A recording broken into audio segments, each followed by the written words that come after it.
अगला अध्याय। बालक उपमन्यु को दूध के लिए दुखी देखकर माता का उसे शिव की आराधना के लिए प्रेरित करना तथा उपमन्यु की तीव्र तपस्या।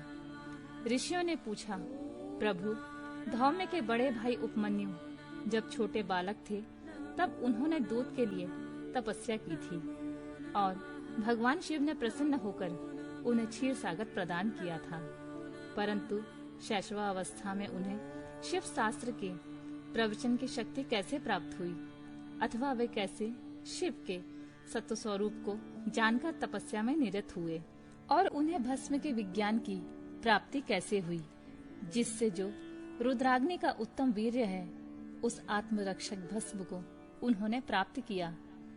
वायुदेव ने कहा, महर्षियों, जिन्होंने वह तप किया था वे उपमन्यु कोई साधारण बालक नहीं थे, परम बुद्धिमान मुनि पर व्याघ्रपाद के पुत्र थे।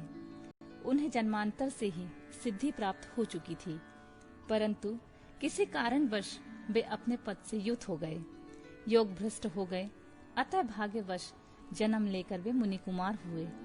एक समय की बात है, अपने मामा के आश्रम में उन्हें पीने के लिए बहुत थोड़ा दूध मिला। उनके मामा का बेटा अपनी इच्छा के अनुसार गरम गरम उत्तम दूध पीकर उनके सामने खड़ा था। मातुल्य पुत्र को इस अवस्था में देखकर व्याघ्रपाद कुमार उपमन्यु के मन में बड़ी ईर्ष्या हुई और वे अपनी माँ के पास जाकर बड़े प्रेम से बोले, माते, महाभागे, तपस्विनी, मुझे अत्यंत स्वादिष्ट गरम गरम गाय का दूध दो, मैं थोड़ा सा नहीं पीऊंगा। बेटे की यह बात सुनकर व्याघ्रपाद की पत्नी तपस्वी माता के मन में उस समय बड़ा दुख हुआ। उसने पुत्र को बड़े आदर के साथ छाती से लगा लिया और प्रेम पूर्वक लाड़ प्यार करके अपनी निर्धनता का स्मरण हो आने से वह दुखी होकर विलाप करने लगी। महातेजस्वी बालक उपमन्यु बारंबार दूध को याद करके रोते और माता से कहने लगे, माँ, दूध दो, दूध दो। बालक के उस हट को जानकर उस तपस्विनी ब्राह्मण पत्नी ने उसके हट के निवारण के लिए एक सुंदर उपाय किया। उसने स्वयं उच्च वृत्ति से कुछ बीजों का संग्रह किया था। उन बीजों को देखकर उसने तत्काल उठा लिया और पीसकर पानी में घोल दिया। फिर मीठी वाणी में बोली, आओ आओ मेरे लाल। यूं कहकर बालक को शांत करके हृदय से लगा लिया और दुख से पीड़ित हो उसने कृत्रिम दूध उसके हाथों में दे दिया। माता के दिए हुए उस बनावटी दूध को पीकर बालक अत्यंत व्याकुल हो उठा और बोला, माँ, यह दूध नहीं है। तब वह बहुत दुखी हो गई और बेटे का मस्तक सूंघकर अपने दोनों हाथों से उसके कमल सादृश नेत्रों को पोंछती हुई बोली, बेटा, अपने पास सभी वस्तुओं का अभाव होने के कारण दरिद्रतावश मुझ अभागिनी ने पीसे हुए बीज को पानी में घोलकर यह तुम्हें मिथ्या दूध दिया था, तुम्हें दूध नहीं दिया। ऐसा कहकर रोते हुए मुझे बारंबार दुखी करते हो, किंतु भगवान शिव की कृपा के बिना तुम्हारे लिए कहीं दूध नहीं है। भक्ति पूर्वक माता पार्वती और अनुचरों सहित भगवान शिव के चरणारविंदों में जो कुछ समर्पित किया हो वही संपूर्ण संपत्तियों का कारण होता है। महादेव जी ही धन देने वाले हैं। इस समय हम लोगों ने उनकी आराधना नहीं की है। वे भगवान ही सकाम पुरुषों को उनकी इच्छा के अनुसार फल देने वाले हैं। हम लोगों ने आज से ही पहले कभी भी धन की कामना से भगवान शिव की पूजा नहीं की, इसलिए हम दरिद्र हो गए और यही कारण है कि तुम्हारे लिए दूध नहीं मिल रहा है। बेटा, पूर्व जन्म में भगवान शिव अथवा विष्णु के उद्देश्य से जो कुछ दिया जाता है वही वर्तमान जन्म में मिलता है, दूसरा कुछ नहीं। उपमन्यु बोले, माँ, यदि माता पार्वती सहित भगवान शिव विद्यमान हैं, तब आज से शोक करना व्यर्थ है। महाभागे, अब शोक छोड़ो, सब मंगलमय ही होगा। माँ, आज मेरी बात सुन लो। यदि कहीं महादेव जी हैं, तो मैं देर से या जल्दी ही उनसे क्षीर सागर मांग लाऊंगा। वायु देवता कहते हैं, उस महाबुद्धिमान बालक की वह बात सुनकर उसकी मनस्वी माता उस समय बहुत प्रसन्न हुई और यूं बोली, बेटा, तुमने बहुत अच्छा विचार किया है। तुम्हारा यह विचार मेरी प्रसन्नता को बढ़ाने वाला है। अब तुम देर न लगाओ, सामने सदाशिव का भजन करो।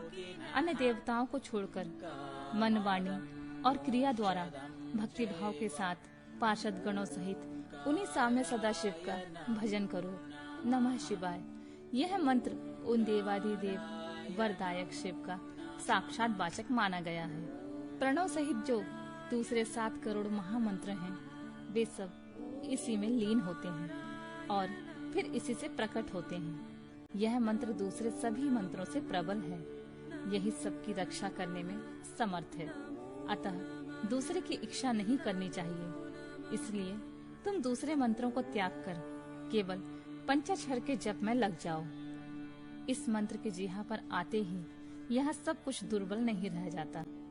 यह उत्तम भस्म जिसे मैंने तुम्हारे पिताजी से ही प्राप्त किया है, यह विरजा होम की अग्नि से सिद्ध हुआ है। अतः बड़ी से बड़ी आपत्तियों का निवारण करने वाला है। मैंने तुम्हें जो पंचाक्षर मंत्र बताया है, उसको मेरी आज्ञा से ग्रहण करो। इसके जप से ही शीघ्र तुम्हारी रक्षा होगी। वायु देवता कहते हैं, इस प्रकार आज्ञा देकर और तुम्हारा कल्याण हो, ऐसा कहकर माता ने पुत्र को विदा किया। मुनि उपमन्यु ने उस आज्ञा को शिरोधार्य करके ही उनके चरणों में प्रणाम किया और तपस्या के लिए जाने की तैयारी की। उस समय माता ने आशीर्वाद देते हुए कहा, सब देवता तुम्हारा कल्याण करें।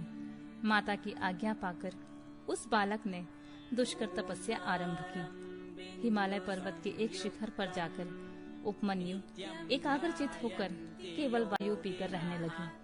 उन्होंने 8 ईंटों का एक मंदिर बनाकर उसमें मिट्टी के शिवलिंग की स्थापना की।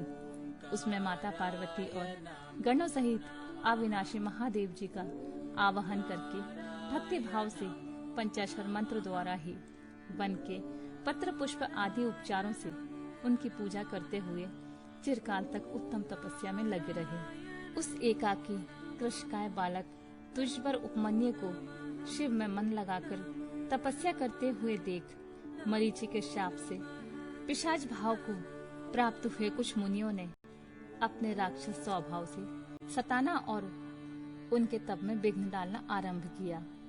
उनके द्वारा सताए जाने पर भी उपमन्यु किसी प्रकार तप में लगे रहे और सदा नमः शिवाय का आर्तनाद की भांति जोर जोर से उच्चारण करते रहे।